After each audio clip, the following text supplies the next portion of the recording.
Bonjour, c'est Ursule encore. On est le 27 juillet 2023. Alors, je viens sur la trompette aujourd'hui encore et je viens proclamer le retour de notre Seigneur Jésus-Christ. Amen, alléluia. Soyons tous bénis, soyons remplis de sa joie. Alors, pourquoi changent-ils leur gloire? Amen. Pourquoi décident-ils de changer leur gloire? Amen.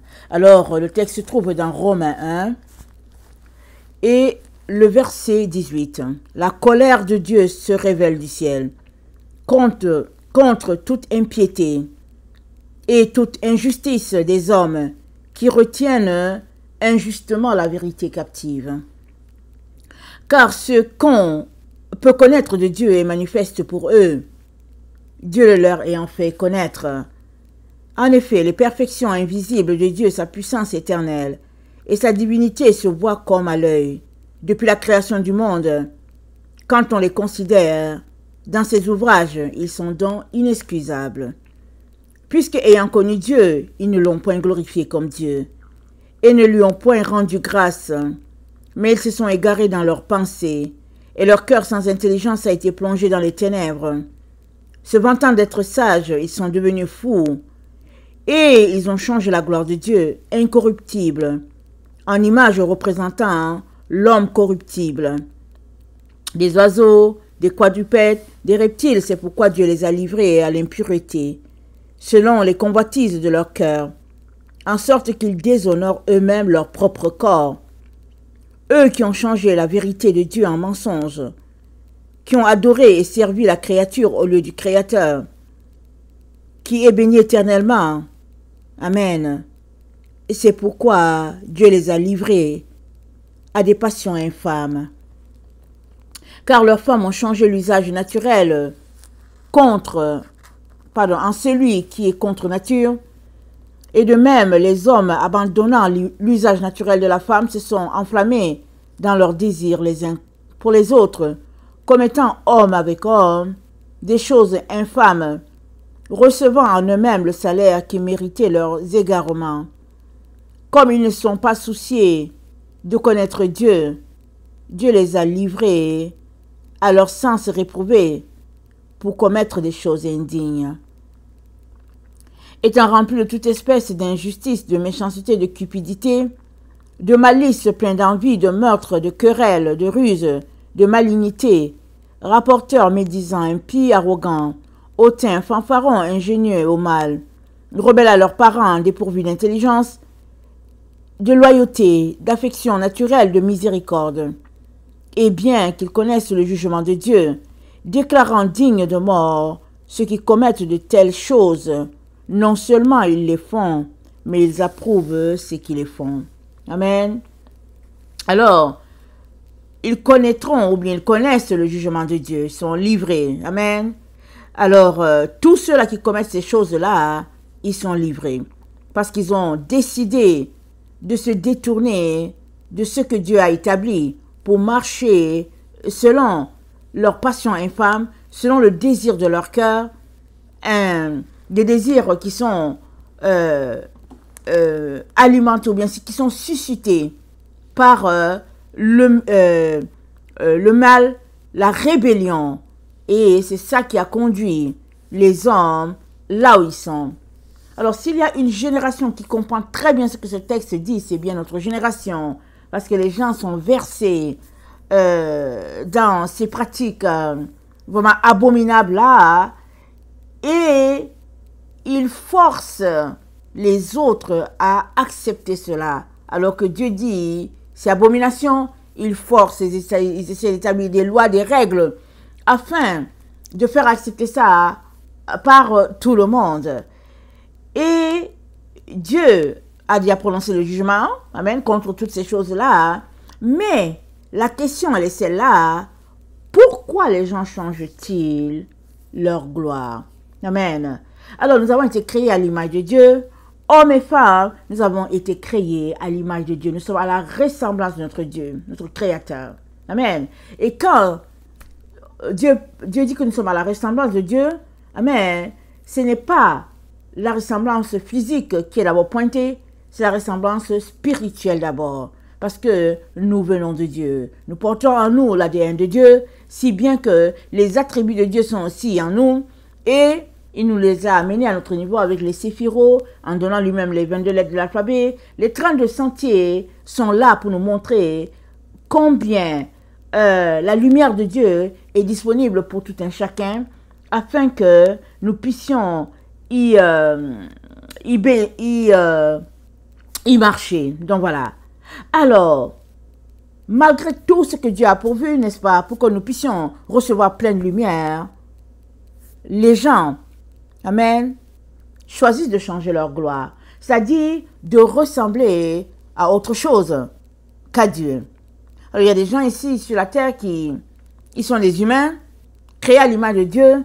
Ils choisissent tout simplement de devenir des animaux.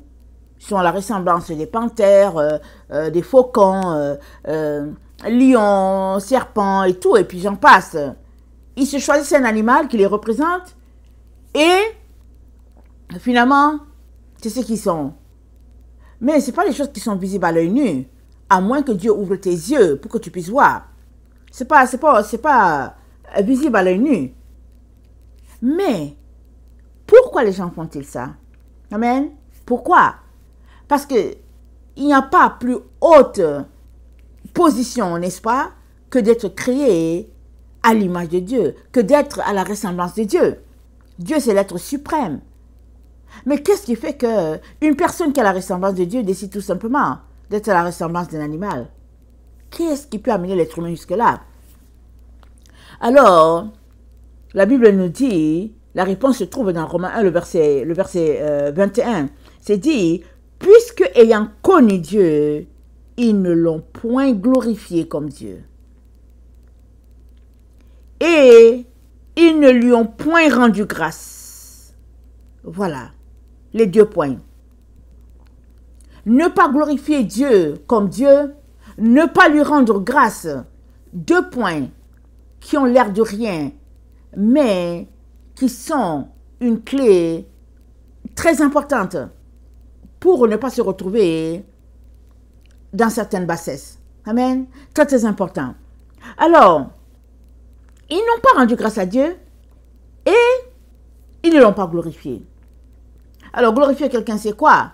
C'est élever la personne, lui rendre nos hommages, lui rendre notre culte, l'adorer et lui rendre grâce. C'est être reconnaissant, n'est-ce pas? Être reconnaissant en tout temps, en toute chose, lui rendre grâce en tout. Et bâtir notre communion, notre relation avec notre Dieu. Et lui donnant la place qui lui revient dans notre cœur. Amen. Dans Proverbe 4, il nous dit, garde ton cœur plus que tout. Pourquoi? C'est là que Dieu demeure. Ouais, notre cœur, c'est nos entrailles, c'est nos profondeurs. C'est là que Dieu demeure. Parce qu'à la base, avant qu'on soit tissé dans le sein de notre mère terrestre, on était en Dieu. On était en Dieu. Et Dieu tisse, amen, il plante l'œuf, amen, dans le sein de notre mère, mais nous sommes liés à lui par une corde qu'on ne voit pas à l'œil nu, mais la corde elle est là. On est attaché à Dieu. Alors, on est connecté à Dieu. Quand tu nais, tu es bébé, c'est vrai, tu ne sais rien, mais les gens viennent rendre grâce, louer, apporter des présents. En tout cas, ils viennent féliciter les parents. Et ils sont contents qu'un enfant est né. Et cet enfant qui est né, il est né à la ressemblance de Dieu.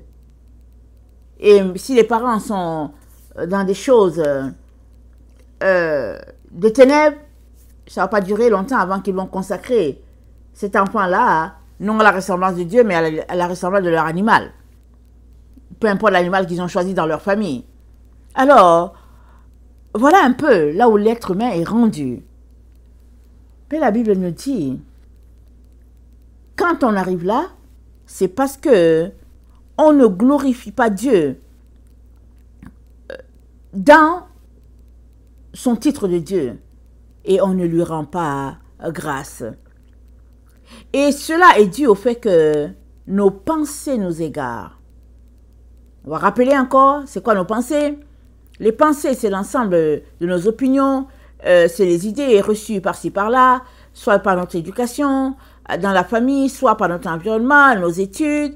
Et puis, donc, la manière dont nous voyons les choses, c'est ça, un peu nos pensées.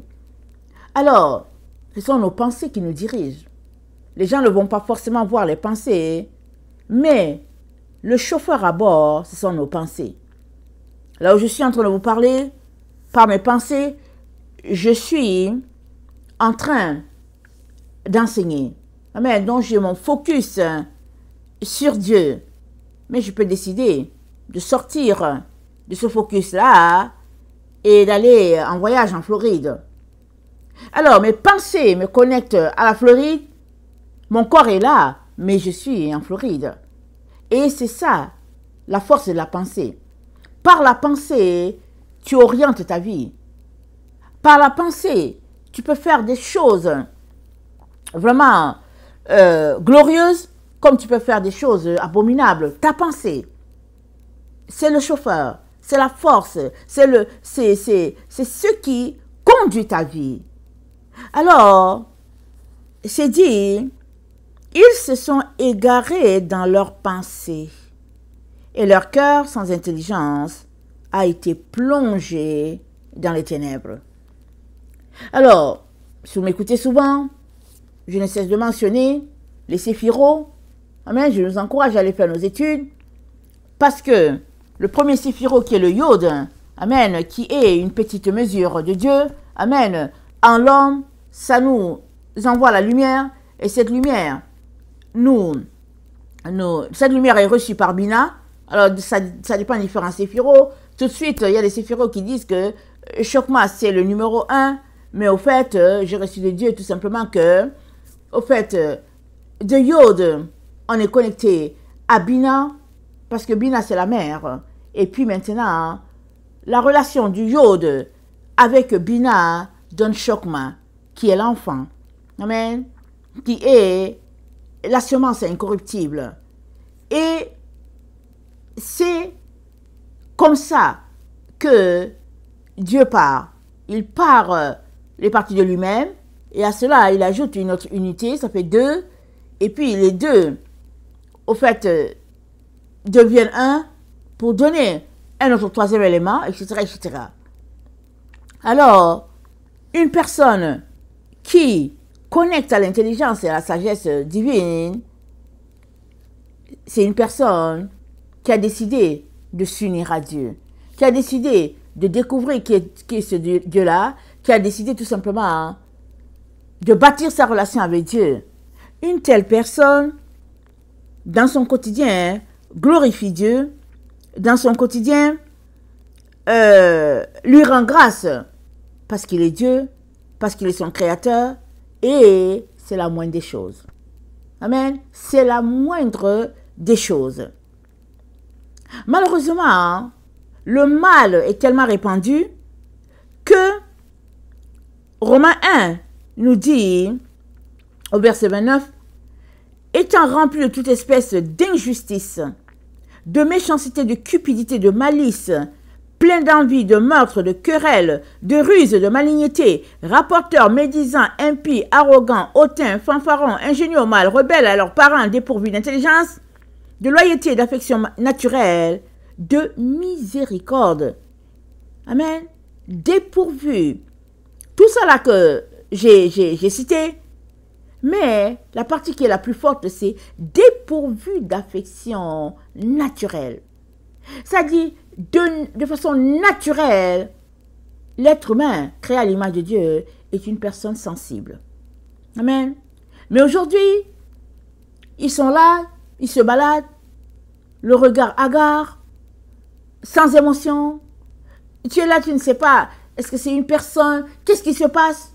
Voilà, dépourvu complètement d'affection naturelle. Ils ne sont pas capables de connecter à l'être humain qui est juste à côté d'eux, et ils ne sont pas capables non plus de connecter à Dieu. Parce que la Bible dit, comment peux-tu aimer Dieu que tu ne vois pas si tu n'es pas capable d'aimer celui-là qui est juste à côté de toi? Et si tu es de marbre, tu n'as aucune affection, comment peux-tu connecter à l'autre? Donc, l'autre peut être là, mais tu es juste là. Sans affection naturelle, sans rien. Et voilà où la vie nous a conduits. Malheureusement, ce n'est pas ainsi que Dieu a conçu les choses. Et si nous voulons les changer, Dieu le veut plus que nous. Mais sommes-nous prêts à changer les choses? Parce qu'on est dans les temps des jugements de Dieu. Et si nous décidons maintenant même de changer les choses, si on se retrouve dans ce qui est décrit et qu'on décide de changer les choses en allant à Dieu, lui demandant pardon, c'est ça qui est la repentance, en lui disant Seigneur, viens à mon secours, je veux changer, Dieu le veut plus que toi. Il va t'aider.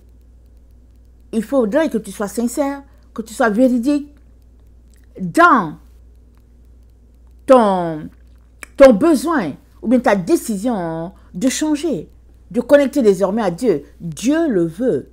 Il veut plus que quiconque t'aider parce qu'il a toujours été amoureux de sa création, il est amoureux de ses enfants et il nous a donné une ligne de conduite nous disant comment marcher pour demeurer dans ce flot-là, ce flot d'amour, ce flot de lumière. Il nous a donné les directives. Et nous sommes donc appelés à marcher, à demeurer sur ce flot-là. Mais si nous ne le faisons pas, alors nous sommes projetés de l'autre côté. Ou bien, si nous ne le faisons pas, la loi de la nature nous pointe tout simplement notre position, c'est-à-dire de l'autre côté. Là où il n'y a pas Dieu, mais là où il y a les ténèbres, là où il y a la noirceur, là où il y a la confusion, là où il y a l'incompréhension, là où il y a l'ignorance, on est tout simplement de l'autre côté. Surtout si nous avons donné notre vie à Dieu et que nous n'avons rien fait pour changer les choses, ou bien nous avons donné notre vie à Dieu, nous avons changé les choses pendant un temps, nous avons marché un peu avec lui, et après, on est retourné à ce qu'on faisait, c'est-à-dire le chien est retourné à ce qu'il a vomi. Il y a beaucoup d'enfants de Dieu qui se retrouvent sur cette place de la ville-là. Ils disent qu'ils sont enfants de Dieu, ils s'identifient comme les enfants de Dieu, c'est ça qu'ils disent. Mais quand tu les vois à la place de la ville, la place publique où tout le monde est, commettant toutes sortes d'injustices. Et après, accusant Dieu de ne les avoir pas aidés. Et Éphésiens 4 nous dit au verset 17, Éphésiens 4 nous dit, il dit, voici donc ce que je dis et ce que je déclare dans le Seigneur, c'est que vous ne devez plus marcher comme les païens qui marchent sur la vanité de leurs pensées. On parle de pensée. Si nous disons que nous sommes à Dieu, nous ne devons plus marcher selon la vanité de nos pensées. L'orgueil, le mépris de la vie, toutes ces choses-là auxquelles nos cœurs sont attachés, toutes ces choses-là avec lesquelles nous avons grandi, toutes ces choses-là qui ont une certaine considération pour nous, la Bible appelle tout ça de l'orgueil. Et Paul dit, on ne doit plus marcher comme ça. Ça dit, on doit changer. Et changer, c'est pratiquer.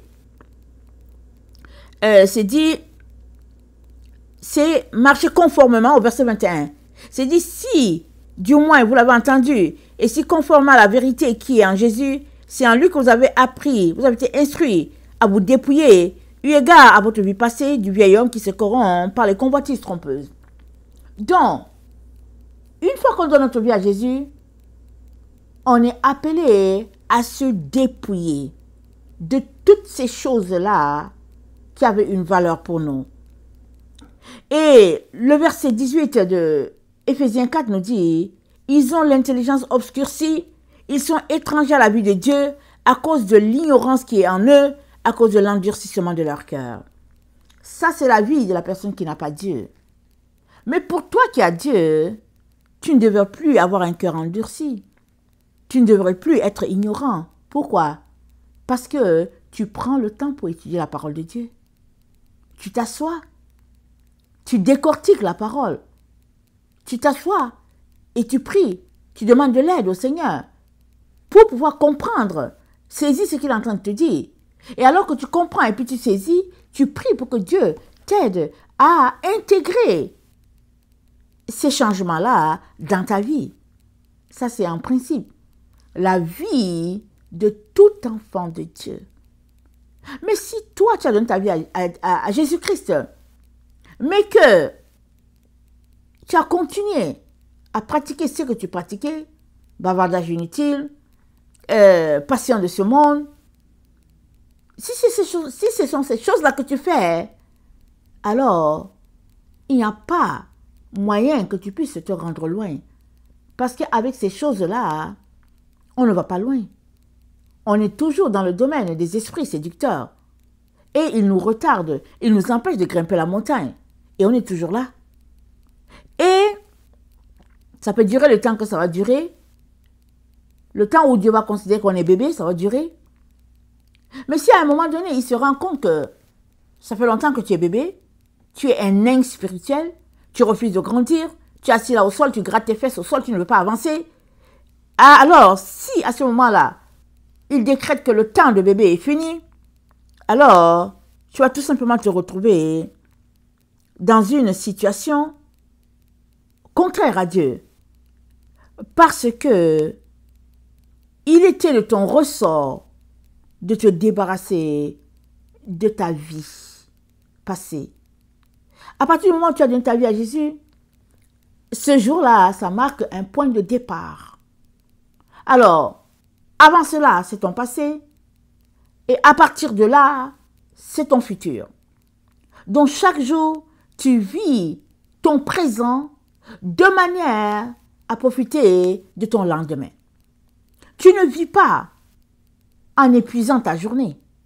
Tu ne vis pas aujourd'hui en pensant à hier. Tu n'iras nulle part parce que hier est passé. Hier, c'est une parcelle de l'éternité qui est passée. Tu as aujourd'hui, tu as demain. Demain ne t'appartient pas. Aujourd'hui t'appartient. Dieu te le donne, tu es vivant. Alléluia, amen. Profite de aujourd'hui pour changer les choses. Demain, aujourd'hui sera hier pour toi. Et si tu as marché dans la lumière, cette lumière te propulsera pour que ta voie soit éclairée, pour que ton sentier soit illuminé, de telle sorte que tu ne marches plus dans les ténèbres ou l'ignorance, mais que tu puisses marcher regardant par où tu passes. Amen. C'est de ça qu'il est question. Quand on devient suiveur de Jésus, on change notre manière de faire les choses pour les rendre conformes à la marche de notre Maître. Jésus-Christ, c'est notre Maître. C'est notre Seigneur. C'est notre Dieu. C'est notre tout, Jésus-Christ. Alors, tu ne peux pas dire que tu es de Jésus et tu marches comme l'ennemi de Dieu marcherait, c'est-à-dire les choses de ce monde. Tu ne peux pas. À un moment donné, il faut tout simplement s'arrêter et désirer changer les choses. Et ça ne va pas se faire automatique. Même si on nous a fait croire dans la chrétienté que c'est automatique, ce n'est pas automatique. Quand tu donnes ta vie à Jésus, tu hérites du manteau de la sainteté parce qu'il nous a sanctifiés. Mais ayant hérité de ce manteau dont Christ a revêtu, tu dois t'organiser pour que ce qui est à l'intérieur du manteau puisse sauter. Amen. Et ce qui est à l'intérieur du manteau, c'est quoi? C'est, tel que décrit dans Romains, c'est la méchanceté, la cupidité, la malice, les envies, les meurtres, les querelles, les ruses, malignité, rapporteurs, médisance, impie, arrogance, hautain, fanfaron. Tout ça, c'est à l'intérieur du manteau. Le manteau te couvre parce que le manteau, c'est Christ, c'est ton vêtement. Mais tout ce qui est à l'intérieur, tu dois le faire sauter le plus rapidement. Parce que eux, s'ils restent en toi, ils vont te faire ôter le manteau, ils vont pousser ton manteau de telle sorte que tu vas le perdre. Parce que ils sont là pour gruger, pour détruire. Et Jésus-Christ est venu pour que toi tu aies la vie en abondance. Et c'est à toi de t'asseoir et de travailler pour que la vie en abondance soit la tienne. Et ça commence à l'intérieur vers l'extérieur. Amen. Jésus-Christ a dit aux pharisiens, vous ressemblez à des sépulcres blanchis, tout est beau, tout est blanc. Mais il dit à l'intérieur, c'est plein d'ossements. C'est à l'intérieur, c'est de l'intérieur. Dieu travaille de l'intérieur vers l'extérieur. Et nous sommes appelés, amen, à marcher ainsi à chaque jour. C'est ça que nous sommes appelés à faire. Alors, si nous marchons ainsi, donc, c'est dit, nous serons renouvelés dans notre esprit et dans notre intelligence, si bien que nous serons un être nouveau. Parce que nos pensées seront comme ceux de Christ. Et si tes pensées sont à l'exemple du Christ, ça veut dire tes actions suivront. Parce que nos actions sont les résultats de ce que nous pensons. Amen. Ce que tu penses se résulte, ou bien se résume dans tes actions, ce que tu penses. Si personne ne sait ce que tu penses, mais au moins quand ils te voient agir, ils savent quelle est ta pensée. Même s'ils ne peuvent pas identifier ta pensée à 100%, ils ont un schéma global de comment tu penses. Voilà pourquoi tu te retrouves à poser ces actions-là. Amen. Et l'apôtre Paul nous dit, il dit au verset 25, renoncez aux mensonges. Amen. Et que chacun parle selon la vérité. Et c'est quoi le mensonge? Le mensonge, c'est la vie de ce monde. Dieu a créé une vie. Il a créé l'homme à son image. Et il l'a établi. Et il lui a dit, voilà comment tu dois te comporter. Le mensonge est venu bousculer ce que Dieu voulait. Si bien que Adam s'est retrouvé à marcher sur la voie du milieu. Et s'associant au mal, et ainsi est devenu toute la création. Adam s'est associé au mal. Et Dieu dit à ses enfants de renoncer au mal, c'est-à-dire de renoncer au mensonge, c'est-à-dire ce vice-là, cette ténèbre-là qui s'est glissée alors que Adam était tout simplement dans le jardin d'Éden en train de savourer ses bons moments. Étant dans la paix, il était dans le jardin d'Éden. Tout était beau, tout était parfait. Mais il a désiré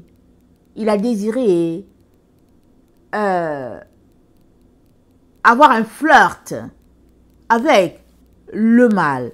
Et ça a donné ce que ça a donné. Et Dieu nous dit aujourd'hui que si nous ne sortons pas de cette manière de penser, alors notre vie sera tout simplement séparée de Dieu. Parce qu'une telle vie ne demeure pas dans la présence de Dieu. Adam et Ève ont été chassés du jardin céleste. Ils se sont retrouvés sur la terre. Et la voie du jardin a été fermée. C'est dit que, afin qu'il n'ait pas accès à l'arbre de vie et qu'il puisse vivre éternellement dans l'état de péché.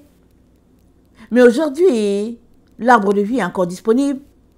Et tous ceux-là qui ont décidé, qui ont choisi de marcher selon la vérité, de pratiquer l'adoration, la louange, comme ça se faisait dans les temps anciens, du temps des Enoch, les Élie, les Méthusélah, Noé, tous ceux-là qui ont décidé de retourner à la source, Amen, amen, sont tout simplement en train de consommer à nouveau l'arbre de vie. Et ils vont grandir dedans, ils vont s'épanouir dedans, et ils seront des êtres transformés à l'image de Dieu.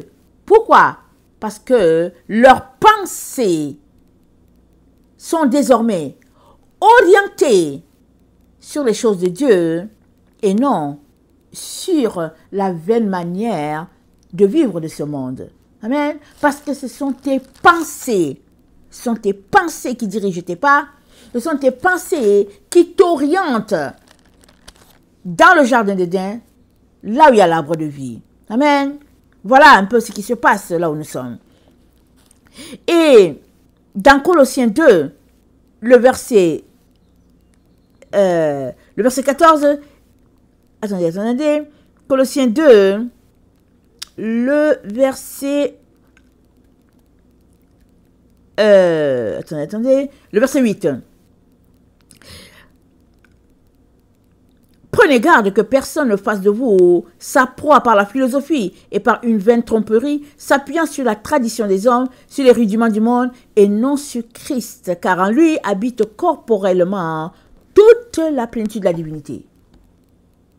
Alors, dans notre monde, c'est rare que quelqu'un comme ça te dise non, tourne-toi avec Christ. Non, mais pense comme Christ, c'est rare. Les gens vont te proposer toujours la manière de vivre, la manière de penser, parce que c'est notre monde qui est comme ça. C'est contraire à la manière de penser de Dieu. Il n'y a rien de commun. Rien.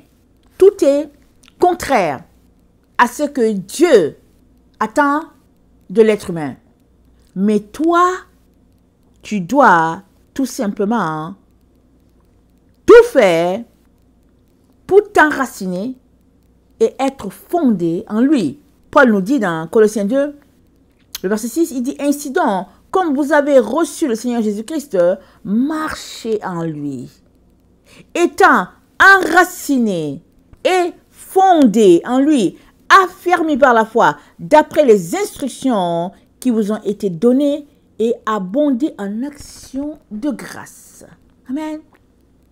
Marchez selon les instructions qui vous ont été données et abonder en action de grâce. On est dans le temps où, en tout cas, action de grâce, non merci. On refuse. Et on justifie en disant, ce sont les catholiques qui font ça. C'est comme ça qu'on se comporte. Ce sont les catholiques qui font ça. Nous, on a la foi, on ne fait pas ça. Mais hélas, combien nous avons été trompés? Ce qui prouve que le Seigneur Jésus-Christ est en toi, c'est que le flot coule. Alors l'action de grâce est là, ça coule. Ça coule. Et l'action de grâce, ce n'est pas juste les fruits de tes lèvres. Ça se voit dans tes actions. C'est dit action de grâce.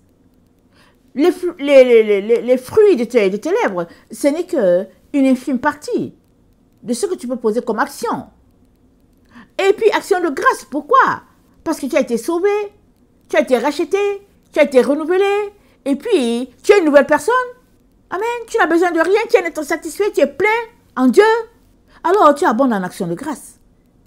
Mais si ça manque dans ta vie, on se retrouve automatiquement dans Romains 1, où Paul dit, puisque ayant connu Dieu, ils ne l'ont point glorifié comme Dieu, et ne lui ont point rendu grâce. Mais ils se sont égarés par leurs pensées. Ils se sont égarés. Alors, si on prend juste l'épître de Jacques, Jacques nous dit, attendez, je trouve d'avoir ma référence avant de Jacques nous dit, au verset, je pense que je suis dans Jacques 2, il dit, au verset 17, il en est ainsi de la foi. Si elle n'a pas les œuvres, elle est morte en elle-même. Mais quelqu'un dira, toi tu as la foi et moi j'ai les œuvres. Montre-moi ta foi sans les œuvres et moi je te montrerai la foi par mes œuvres. Amen. Si tu as la foi, ça se voit par tes actions. Tu ne peux pas avoir la foi avec la bouche. Ce n'est pas tes actions. Et si Christ est en toi pleinement et que la source jaillit, alors ça doit se voir dans ta vie par les actions qui jaillissent de toi. Parce que tes actions, c'est le résultat de la source qui est en toi. Mais si ça manque, tes pensées t'égarent. Tes pensées te font que tu as besoin d'accumuler. Et puis on accumule. On n'a même pas besoin de ces choses, on accumule. On a souvent 4-5 casseroles, on fait quoi avec? On ne sait pas. On a 10 chaussures, on fait quoi avec? On a 3-4 télévisions, on fait quoi avec? On a des vingtaines, centaines de vêtements, on fait quoi avec? Il suffit de s'arrêter. Et dans Jacques 4, le verset 16, c'est dit, « Mais maintenant, vous vous glorifiez dans vos pensées orgueilleuses. C'est chose mauvaise que de se glorifier de la sorte.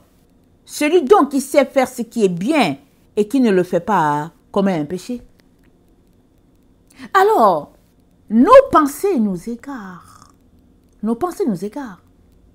Celui qui sait faire ce qui est bien ne le fait pas commet un péché. Combien de fois refusons-nous un bienfait à un clochard parce qu'il est clochard?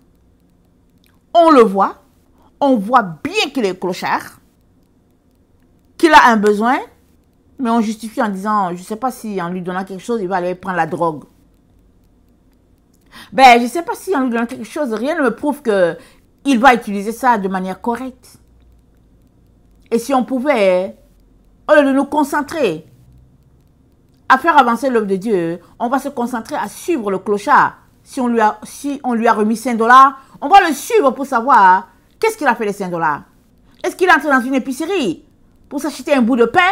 Ou bien est-ce qu'il est allé dans un coin pour s'acheter quelque chose qui souille le corps? Ça dit, on est égaré par nos propres pensées. Mais on ne le sait pas. Puisqu'on ne se regarde pas. Puisqu'on ne tourne pas la lampe sur nous. On le tourne de l'autre côté. Puisqu'on ne se juge pas. On juge l'autre. Si bien qu'on est là dans le labyrinthe. On ne va nulle part. Et Paul de dire, ils se sont égarés par leurs pensées et ils ont changé la gloire du Dieu incorruptible en image représentant l'homme corruptible. C'est comme ça que les êtres humains sont devenus des animaux. Ils sont devenus des animaux et ils adorent les animaux. Ils rendent des cultes à des animaux. Et quand on dit animaux, ce sont des démons. Plusieurs sont unis à des démons. Ce sont leurs leaders. Ce sont les démons qui les conduisent. Et puis les démons, les esprits séducteurs, plusieurs enfants de Dieu sont là, pris dans cet étau-là. Et puis, ils tournent sur eux-mêmes et ils ne rendent pas à Dieu la gloire qui lui revient. Et c'est un jugement, un tel comportement. C'est un jugement déjà prononcé par notre Père. Parce que soit tu te répands et tu sors de là, soit le jugement te frappe en plein. Parce que c'est dit dans Romains 1, comme ils ne sont pas souciés de connaître Dieu, Dieu les a livrés à leur sens réprouvé pour commettre les choses indignes. Les choses indignes commises viennent d'un jugement prononcé que si tu demeures sur cette voie, alors voilà ce qui va arriver. Tu vas te retrouver à commettre des choses indignes. Et ta gloire sera la gloire d'un animal, pas la gloire de Dieu. Parce que tu es créé à l'image de Dieu. Mais puisque tes pensées t'égarent et que tu écoutes, tu suis ce que les hommes te présentent, alors finalement, tu fais tout pour leur ressembler. Tu fais tout pour marcher comme eux. Tu fais tout pour raisonner, pour faire les choses comme eux. Alors, Dieu veut tout simplement que nous puissions sortir de là. Et c'est pressant. Amen. C'est pressant. Si tu ne sors pas de là, le jugement est prononcé déjà. Et on est dans le temps où la maison de Dieu a été jugée. Et c'est quoi la maison de Dieu? C'est l'église. La maison de Dieu, c'est l'église. C'est tout ce qui est église, tout ce qui est lieu d'adoration en direction de notre Dieu. Le jugement a déjà été prononcé. Et tous ceux-là qui demeurent dans les voies de Babylone, ils périront avec Babylone. Parce que Babylone sera embrasée. Babylone sera détruite par le feu. Dans 2 Pierre 3, dans 2 Pierre 3, voilà ce que l'apôtre Pierre nous dit. Il dit, le jour du Seigneur viendra, au verset 10. 2 Pierre 3, le verset 10. Le jour du Seigneur viendra comme un voleur. En ce jour, les cieux passeront avec fracas, les éléments embrasés se dissoudront, et la terre, avec les œuvres qu'elle renferme, seront consumées. Puisque donc, toutes ces choses doivent se dissoudre, qu'elles ne doivent pas être la sainteté de notre conduite et notre piété. Tandis que vous attendez et hâtez l'avènement du jour du Seigneur, à cause duquel les cieux enflammés se dissoudront et les éléments embrasés se fondront. Mais nous attendons, selon sa promesse, de nouveaux cieux et une nouvelle terre à la justice, où la justice habitera. C'est pourquoi, bien-aimés, en attendant ces choses, appliquez-vous à être trouvés par lui sans tache et irrépréhensible dans la paix. Appliquez-vous. Chaque génération est appelée à s'appliquer. Chaque personne, alors qu'il est sur la terre, lors de son pèlerinage, est appelée à s'appliquer, à être trouvé sans tâche, irrépréhensible. Tu ne peux pas dire, ok, mais on n'a pas la preuve, alors j'attends quand le moment va venir. Non, non. Tu es de cette génération-ci, 20e siècle, 21e siècle, tu es appelé à t'appliquer. C'est tout. Tu dois t'appliquer. Dès que tu as connaissance que tu es enfant de Dieu, tu dois t'appliquer à être trouvé irrépréhensible, sans tache, ni ride devant ton Dieu. Mais maintenant, si tu dis que tu lui appartiens parce que tu es uni à lui, mais que c'est les voies de Babylone qui te conviennent, alors tu périras avec Babylone, parce que le jugement de Babylone a déjà été prononcé. Amen. Ça a déjà été prononcé. Alors, il est donc important que notre vie soit selon ce que le Seigneur nous dit. Dans Éphésiens 5, c'est dit, devenez donc les imitateurs de Dieu comme des enfants bien-aimés et marchez dans la charité c'est l'amour, à l'exemple de Christ qui nous a aimés et qui s'est livré lui-même à Dieu pour nous comme une offrande et un sacrifice de bonne odeur. Jésus s'est livré pour nous comme une offrande, comme un sacrifice. Ça dit, il s'est livré comment? Comme un animal. Le sacrifice, c'est avec l'animal.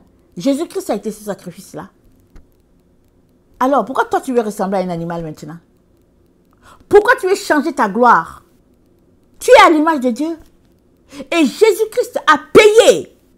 Il est devenu animal. Il est devenu la brebis. Il a été livré, il a été sacrifié. Pour que tu gardes ta dignité d'être humain créé à l'image de Dieu. Mais maintenant, pourquoi tu changes ta gloire? Pourquoi tu veux ressembler à un bœuf, à un serpent, à une tortue, à un lemur, à une chauve-souris, à une autruche? Pourquoi? Pourquoi?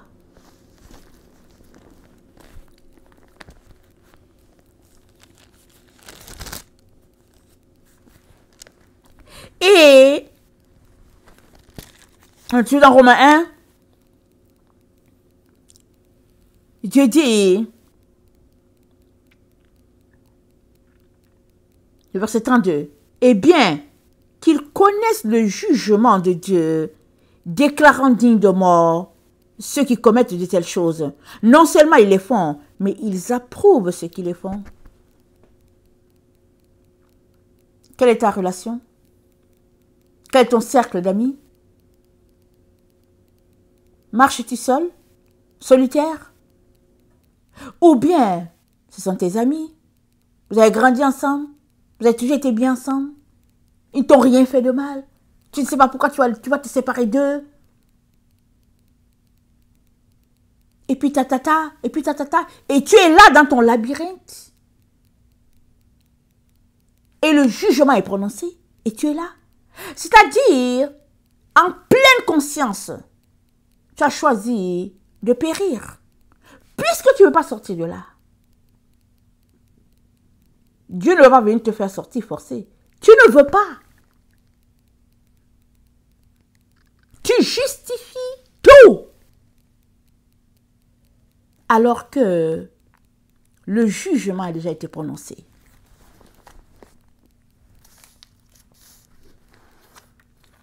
Alors, excusez-moi,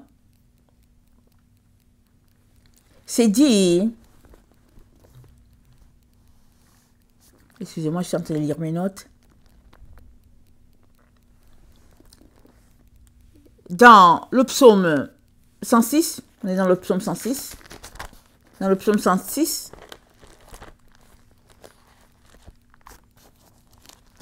le verset 1.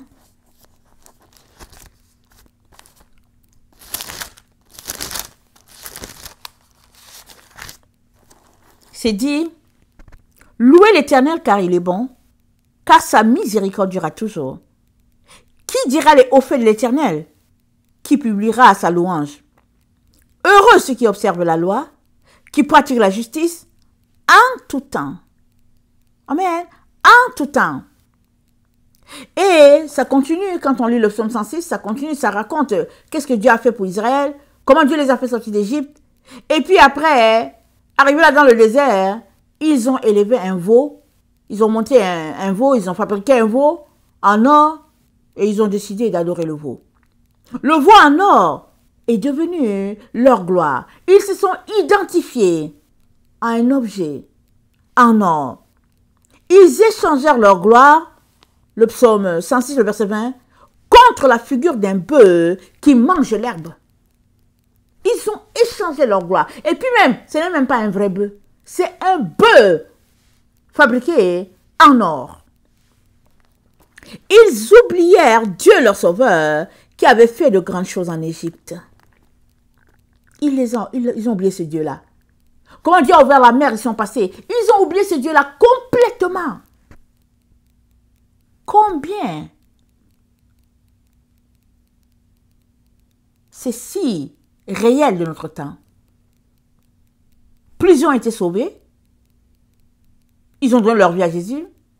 Ils sont entrés dans l'eau un jour pour dire qu'ils sont baptisés. Ils sont sortis de là. Ils ont commencé à vivre pleinement dans le monde, comme ils étaient avant et puis pire. Parce que ce qu'ils voulaient, c'est avoir le ticket pour le ciel. En disant que on ne peut pas perdre leur salut. Quelqu'un les a trompés. Qui a fait ça? Je ne sais pas. Il y a quelqu'un qui les a trompés pour dire on ne perd pas le salut. Et ils sont là, ils marchent peinards en se disant on ne perd pas le salut. Et ils commettent les choses les plus abominables, les choses les plus indignes. Et ils sont là. Leur intelligence plongée dans les ténèbres. Puisqu'ayant connu Dieu, ils ne l'ont pas glorifié comme Dieu. Et Éphésiens, je suis dans Éphésiens, je pense Éphésiens 4. Éphésiens 4 de dire, le verset 19, ayant perdu tout sentiment, ils se sont livrés à la dissolution pour commettre toute espèce d'impureté jointe à la cupidité. Et au verset 18, c'est dit, Leur intelligence est obscurcie. Ils sont étrangers à la vie de Dieu à cause de l'ignorance qui est en eux et de l'endurcissement de leur cœur. Il y a toutes sortes de petits slogans dans les différentes églises. L'homme est le chef, mais donc il ne faut pas le toucher. Alors l'autre, c'est le leader, il ne faut pas lui parler. Et puis, il ne faut pas parler à tel parce qu'il ne faut pas juger. Et chacun fait ce qu'il veut. Il faut marcher dans l'amour. Etc. Et ils sont là dans l'ignorance, dans les ténèbres. Ils sont là dedans. Et le jugement a été prononcé. Et la destruction va balayer tous ceux-là qui ne veulent pas se convertir à la vérité. Mais ils sont plongés dans les ténèbres. Puisque on leur a dit qu'ils ne peuvent pas perdre le salut. On leur a dit ça. Alors, ça fait leur affaire. Ils ont pris le ticket. On ne peut pas le salut. Mais entre vous et moi, si Jésus-Christ, Dieu, a vécu sur la terre, dans la pureté, la sainteté, pour nous montrer comment vivre, pourquoi? Et il n'a pas péché. Pourquoi penses-tu que tu peux le faire aisément, sans conséquence? Et que il n'y a rien là? Le Fils de Dieu a tout accompli pour que toi tu puisses pécher. Mais tu peux t'arrêter. C'est pas compliqué de raisonner. Tu peux t'arrêter. Quand tu fais 1 plus 1, ça fait 2. Si tu t'arrêtais sur ta propre vie, tu verrais que ça n'a pas de sens. Ta chrétienté. Tu verrais qu'il y a quelque chose qui manque. Et pour clore le tout, ils ont dit, Dieu te parle juste à travers la parole. Il ne peut pas te parler autrement. Donc ils passent leur temps à lire et ils n'entendent aucune voix, mais ils lisent. Mais la Bible dit, la lettre, elle est morte. La seule manière pour toi d'entendre Dieu, c'est qu'il puisse animer ce que tu es en train de lire. Et le psaume 119, le verset 130 dit, c'est la révélation de la parole qui est claire. C'est la révélation. Si tu lis ta Bible et qu'il n'y a pas de révélation, tu la lis comme un journal. Voilà pourquoi tu lis, tu n'entends personne te parler, tu n'entends rien et tu conclus que c'est juste par la parole, mais Dieu il est partout. Il est partout. Il est en dehors, dans l'air, sur les arbres, tu peux le voir, là où il y a la végétation, là où il y a le bétail, là où il y a les oiseaux. Dieu, il est partout. Il n'est pas juste dans un livre, il est partout. Partout. Parce que partout là où il y a la vie, c'est Dieu qui l'a créé. Et la vie a été manifestée dans les arbres, les animaux, les oiseaux, la nature, partout là où il y a l'eau, Dieu est partout. Et ces éléments-là, c'est ce que Paul dit dans Romains 1, il dit, la puissance de Dieu se voit à l'œil nu. C'est de ça que Paul parle. Quand il dit, on voit à l'œil nu ce que Dieu a créé. Ils sont donc inexcusables.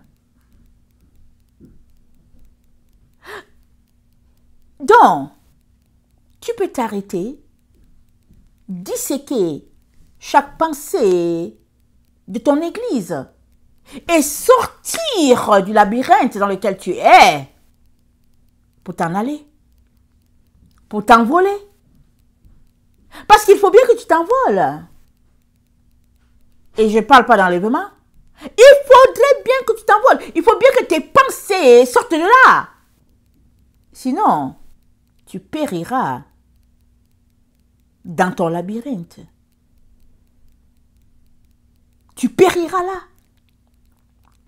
Le jugement a été prononcé. Et toi seul peux décider de sortir de là, toi seul. Psaume 106, le verset 35, on est toujours là dans notre texte.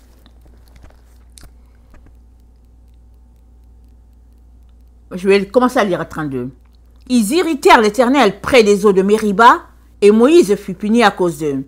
Car ils aigrirent son esprit, il s'exprima légèrement des lèvres, et ils ne détruisirent point les peuples que l'Éternel leur avait ordonné de détruire. Ils se mêlèrent avec les nations, ils apprirent leurs œuvres, ils servirent leurs idoles, qui furent pour eux un piège, ils sacrifièrent leurs fils et leurs filles aux idoles, ils répandirent le sang innocent, le sang de leurs fils et de leurs filles, qu'ils sacrifièrent aux idoles de Canaan, et le pays fut profané par les meurtres, ils se souillèrent par leurs œuvres, ils se prostituèrent par leurs actions, la colère de l'Éternel s'enflamma contre son peuple, et il prit en horreur son héritage, il les livra entre les mains des nations. Ceux qui les haïssaient dominèrent sur eux, leurs ennemis les opprimèrent, et ils furent humiliés sous leur puissance. Amen. Voilà ce qui arrive. Les enfants de Dieu qui disent qu'ils sont enfants de Dieu, ils seront dispersés. Dispersés, tout simplement. Puisque, ayant connu Dieu, ils ne l'adorent pas comme Dieu. Ils ne le glorifient pas comme Dieu. Ils font à leur tête. Ils s'assemblent, non pour devenir meilleurs, mais pour devenir pires, comme dit l'apôtre Paul. Et Dieu a prononcé le jugement. Il est donc très important, à l'heure où nous sommes, de prendre un temps devant Dieu, des jours, pour pleurer, pour chercher sa face, afin de reconnecter à la vérité, à la lumière. Parce que tu es soit avec la lumière, tu es soit avec les ténèbres. Amen. Et la lumière demeurera dans la présence de Dieu. La lumière se répandra sur toute la terre.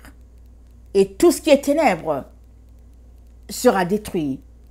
Et Dieu aura ce monde comme il l'a toujours souhaité, comme il l'a toujours créé. Dieu a toujours voulu cela. Que sur la terre, ça soit comme au ciel. Parce que il a créé le ciel et la terre est appelée à être le reflet du ciel. Alors, toutes les personnes rebelles, tous ceux-là qui aiment juste le tiède, la voie grise, ils seront tout simplement ôtés. C'est ça le plan de Dieu. Toi, tu ne veux pas être ôté. Tu ne veux pas ne pas avoir vécu sur la terre. Tu veux exister. Tu veux être vivant. Alors, sois la lumière, comme ton Seigneur Jésus. Débarrasse-toi des ténèbres.